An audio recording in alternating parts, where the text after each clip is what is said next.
Ustadz, perkenalkan Ana Irsan dari Merauke, Papua. Afwan Ustadz, tong sama-sama dari Papua. Tolong Ustadz jangan lupa kitong yang di Papua. Pertanyaannya Ustadz, melihat berita hangat yang pada saat ini yang dirilis 2 hari lalu oleh pengadilan sebuah kota Ustadz, mengumumkan bahwasanya angka perceraian meningkat sangat tinggi dari sebelumnya dan pemicu salah satunya adalah reunian Ustadz. Bagaimana cara kita menolak acara tersebut agar tidak dinilai sombong oleh teman-teman yang dulu, padahal kehadiran kami termasuk yang diharapkan oleh mereka Ustaz. Masya Allah, karena Pak Irsan itu orang penting dalam acara tersebut maka diharap-harapkan itu. Mana Pak Irsan tadi, mana ini? Coba ngacung dulu Pak Irsan. Nah itu tuh. Jadi awalnya beliau tadi nggak tahu kalau saya dari Papua kan. Saya cuma kasih satu kalimat aja dia sudah paham. Saya bilang kau mantap. Kau mantap itu artinya apa bahasa Jawa sini?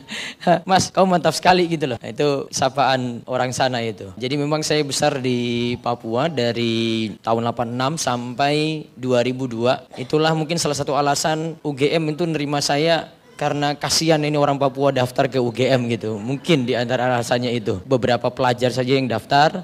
Waktu itu lewat jalur pemilihan gitu ya. Kemudian akhirnya sampai ke Jogja juga. Jadi tadi apa pembahasannya tadi? Perceraian. Reunian. Perceraian memang sebabnya macam-macam banget ini ya. Saya bahas di buku ini. Menjemput Jodoh Impian di bagian akhir itu asalnya itu saya dengar dari khutbah Jumat di Masjidil Haram. Saya kagetnya itu ini tumben khotib bahas masalah perceraian terus sebutkan sebab-sebabnya banyak sekali dia sebutkan itu. Ada lebih daripada 10 poin beliau khotib ini ketika itu menyebutkan sebabnya. Terus saya waktu itu mulai rangkum, ini saya cari ini teksnya ini mana ini. Tak cari tulisan Arabnya. Wah, ini dapat nih. Syekh tadi bicarakan tentang ini persis banget dengan khutbahnya tadi itu. Kemudian saya gali pelajaran-pelajaran, saya tulis ulang tadi khutbah tersebut. Coba perhatikan ini di negara Saudi. Nggak mungkin Syekh ngomong di depan dengan bahasa Arab, kemudian orang Saudi tidak punya masalah yang beliau sebutkan nih ya. Tidak punya masalah yang beliau sebutkan di sini. Pasti masalahnya itu. Karena nggak mungkin bicara di depan jamaah Masjidil Haram, kemudian masalahnya ada di India, masalahnya ada di Indonesia, masalahnya ada di Amerika, masalahnya ada di Eropa. Nggak mungkin. Pasti di Saudi juga ada masalah ini. Maka beliau ungkap seperti itu. Kalau mau lihat ini bisa lihat di buku ini. Problemnya memang banyak sekali. Di antaranya fenomena pakai media sosial, ada karena wanita karir, beliau sempat sebutkan juga, ada juga perempuan merasa lebih tinggi daripada laki-laki, kemudian diantaranya juga karena pergaulan laki-laki dan perempuan itu tidak diatur dengan baik, dan ini paling sering kita temui saat acara reunian. Saya cuma khawatir kalau acara reunian itu dihadiri oleh orang yang dulu punya mantan itu mungkin dari kelas, ini misalnya reunian SMA ya, atau reunian SMP ya, kelas 1 sampai kelas 3 itu tiap angkatan itu dia punya mantan. Ini kalau tertawa ini biasanya ada kasus biasanya. Dia punya mantan, hitung 10 mantan lah di situ dalam satu angkatan itu ya, 10 mantan. Coba bayangkan ketika reunian tadi, apa yang terjadi? Nanya kabar kan? Satu. Habis itu nanya apa lagi? Sekarang di mana sekarang ini? Sudah nyerempet-nyerempet mau singgung suaminya lagi nih.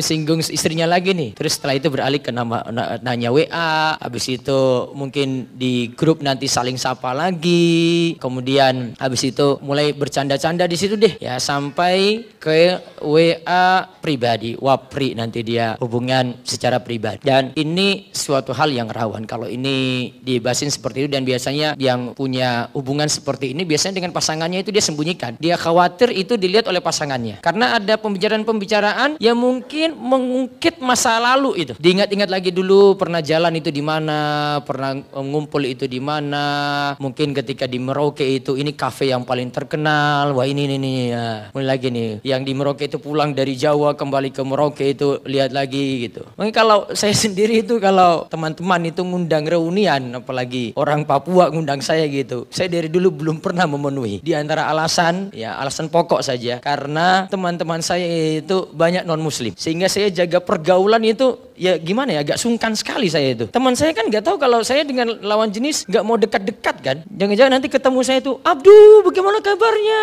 gitu, cipika-cipiki lagi coba kan. Ini non muslim kan nggak tahu kayak gini kalau dengan kita ya.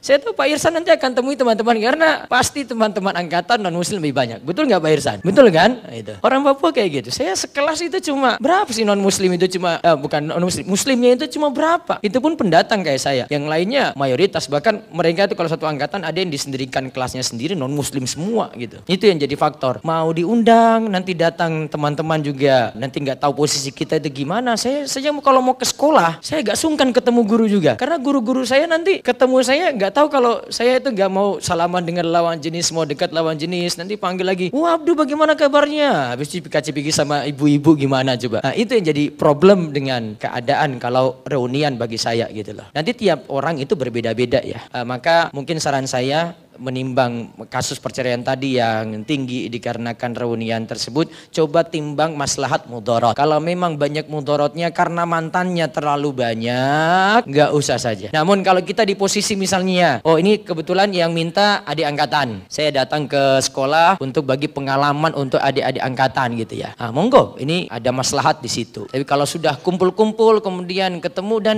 kadang juga tidak bawa manfaat, tolong timbang-timbang baik-baik. Ya, Muslim itu memikirkan maslahat mudorot. Dia timbang-timbang ya, tidak hanya memikir maslahat saja, oh ini ada kebaikan-kebaikannya, lihat sisi-sisi mudorotnya lagi itu. Kalau memang tidak ada manfaat besar ya timbang-timbang. Apalagi kalau dalam posisi seperti tadi ya, teman-teman terlalu banyak non muslim di situ. Jadi ditimbang sekali lagi maslahat mudorot seperti apa. Kalau ada maslahat monggo silahkan, namun kalau tidak ada maslahat mudorotnya lebih besar, timbang-timbang baik-baik. Semoga Allah beri taufik.